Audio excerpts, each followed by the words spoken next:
Assalamualaikum warahmatullahi wabarakatuh. Selamat berjumpa pada pembelajaran PPKN kelas 7 modul 5. Kali ini kita akan membahas yaitu membuktikan keberagaman masyarakat Indonesia pada pembelajaran 2 yang berjudul mengklasifikasi keberagaman masyarakat Indonesia dalam bingkai Bhinneka Tunggal Ika.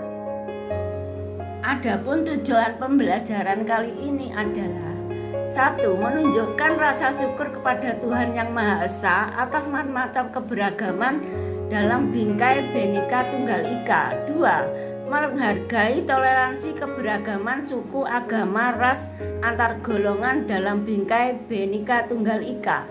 Lalu yang ketiga, mengklasifikasi keberagaman masyarakat dalam bingkai Bhinneka Tunggal Ika. 4. Menelaah keberagaman agama. 5. Menelaah keragaman tingkat ekonomi. 6. Menelaah keragaman sosial budaya. 7. Menelaah keragaman tempat tinggal masyarakat Indonesia. Menurut keputusan Presiden nomor 6 tahun 2000, agama yang diakui negara Indonesia ada 6, yaitu Islam, Kristen, Katolik, Hindu, Buddha, dan Konghucu. Kebebasan untuk memeluk agama dan beribadah dijamin dalam pasal 29 Undang-Undang Dasar Negara Republik Indonesia tahun 1945. Selain 6 agama, ada 187 penghayat kepercayaan, yaitu Kejawen, Sunda, Wanitas, Kaharingan, dan sebagainya. Masyarakat Indonesia mayoritas beragama Islam atau mayoritas Muslim terbesar di dunia, anak-anak. Dengan jumlah penduduk yang besar, beragam agama dan kepercayaan, namun kehidupan beragama di Indonesia relatif tenang dan damai. Pemerintah telah menetapkan hari libur nasional agar pemeluk agama dapat merayakan hari besarnya dengan baik tanpa hambatan, termasuk Hari Raya Konghucu. Dengan dikeluarkannya Inpres nomor 6 tahun 2000, jaminan terhadap kebebasan beragama mengalami kemajuan pada era reformasi di bawah kepemimpinan Bapak Presiden Abdul Rahman Wahid. Bapak Presiden Abdul Rahman Wahid mengeluarkan keputusan Presiden nomor 6 tahun 2000 tentang pencabutan instruksi Presiden nomor 14 tahun 1967 tentang agama, kepercayaan, dan adat istiadat Cina. Kemudian menetapkan tahun baru Imlek sebagai hari libur nasional. Lalu berikutnya yaitu keragaman tingkat ekonomi. Status sosial ekonomi adalah tinggi rendahnya prestise seseorang berdasarkan jabatan pekerjaan, posisi, kedudukan keluarga yang berdasarkan kepemilikan materi. Adapun faktor keragaman ekonomi antara lain pendidikan, pekerjaan, kedudukan, dan faktor lainnya dalam masyarakat.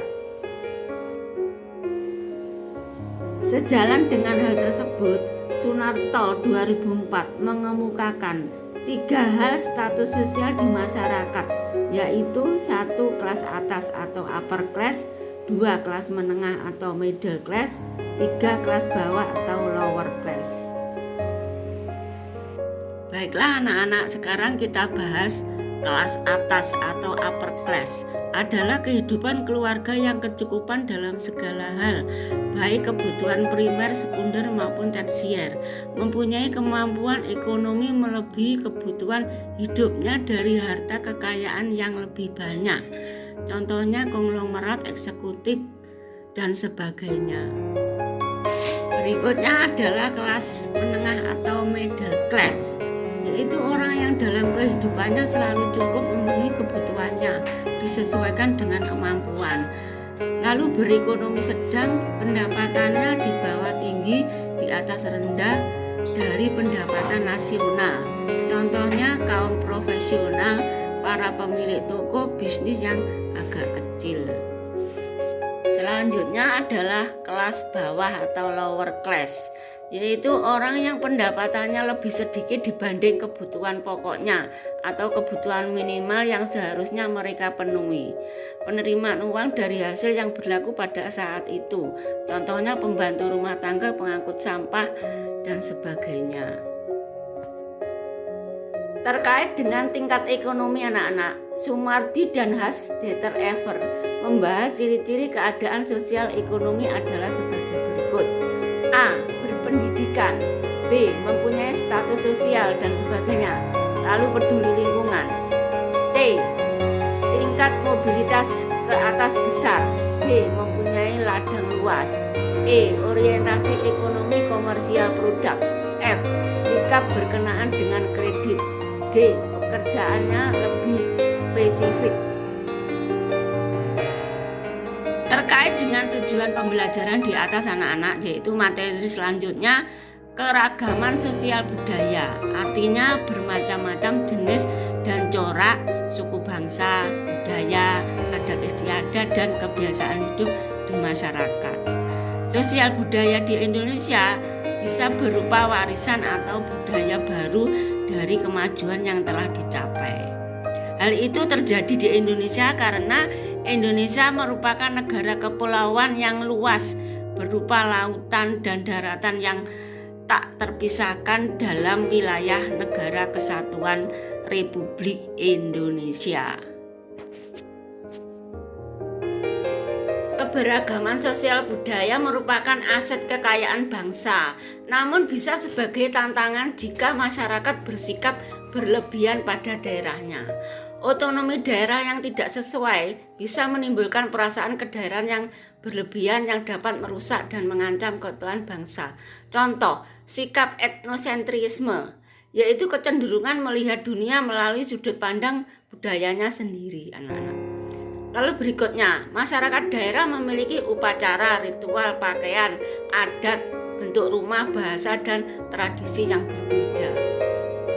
Baiklah, sekarang yang kita tampilkan di sini terkait dengan keragaman sosial budaya, antara lain adat ngaben di Bali, adat prosesi acara kematian di Toraja, rumah adat gadang dari Minangkabau, jumlah suku bangsa di Indonesia, hasil kebudayaan masyarakat Sunda yaitu alat musik angklung. Nah, inilah anak-anak tradisi ngaben atau palebon dari Bali, yaitu pembakaran mayat yang telah meninggal bagi yang sudah punya biaya, kalau nyekah yang belum punya biaya. Berikutnya adat Toraja, yaitu prosesi upacara kematian.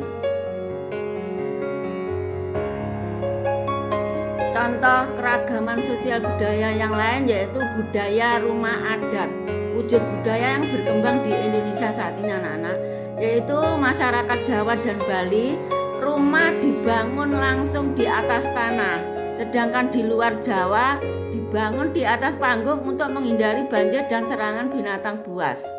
Inilah contoh dari rumah gadang, yaitu rumah adat Minangkabau, dibangun di atas panggung. Lalu keragaman suku bangsa. Menurut KBBI, suku bangsa adalah kesatuan sosial yang dapat dibedakan dari kesatuan sosial lain berdasarkan kesadaran akan identitas perbedaan kebudayaan, khususnya bahasa.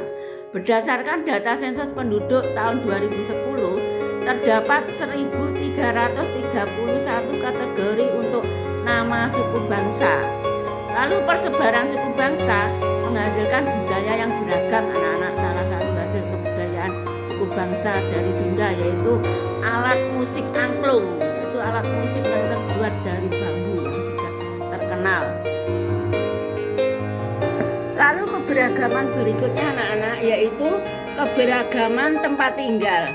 Di Indonesia ada beberapa lokasi tempat tinggal masyarakat. Hal ini karena keunggulan kondisi alam Indonesia yang menguntungkan dan wajib kita syukuri. Keberadaannya antara lain berada pada iklim tropis, letak geografis yang strategis di antara dua benua dan dua samudra, lalu negara kepulauan yang wilayahnya luas, baik laut maupun daratannya. Dari kondisi alam tersebut, maka terbentuklah tempat tinggal di wilayah Indonesia yang meliputi pegunungan, pantai, perkotaan, dan pedesaan. Dari keempat wilayah tersebut juga berakibat timbulnya keragaman pekerjaan, bentuk rumah, budaya, adat, dan tradisi yang berbeda.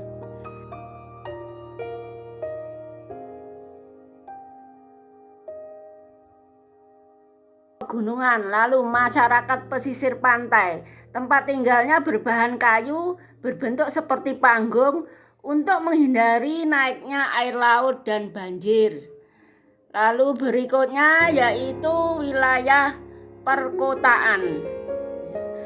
Jenis pekerjaan penduduk wilayah perkotaan bersifat heterogen atau bermacam-macam anak-anak. Ada karyawan, pegawai, buruh, pertokoan, industri, dan sebagainya. Dan yang berikutnya adalah wilayah pedesaan.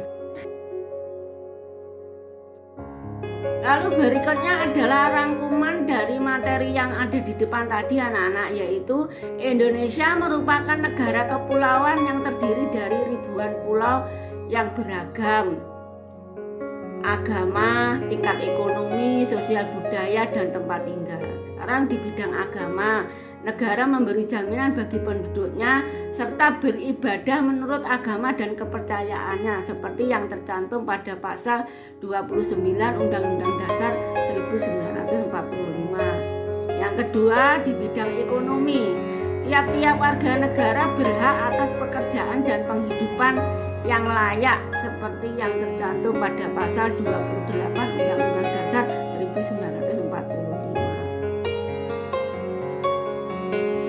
Lalu bidang berikutnya yaitu bidang sosial budaya, termanifestasi dengan beragamnya suku bangsa, bahasa, adat istiadat, kesenian maupun tradisi budaya yang beragam di tiap suku dan daerah. Lalu yang keempat, bidang tempat tinggal meliputi pegunungan, pesisir, perkotaan, pedesaan.